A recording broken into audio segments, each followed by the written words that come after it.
भारतात सध्या प्रचंड पेट्रोल, डिझेल याची दरवाढ झालेली आहे.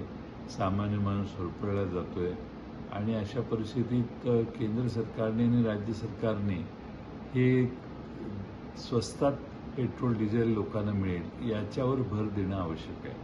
म्हणून मी महाराष्ट्र सरकारला विनंती केलेली आहे की ही अभूतपूर्व परिस्थिती आहे. अशी पूर्वी कधी परिस्थिती नव्हती की ज्यामुळे राज्य सरकारने देखील आपण आपल्या महाराष्ट्रातला डिझेलवरचा, पेट्रोलवरचा कर जर कमी केला तर हे पेट्रोल, डिझेल स्वस्त होईल आणि त्याचा परिणाम, त्याचा लाभ सामान्य नागरिकांना महाराष्ट्रात होईल.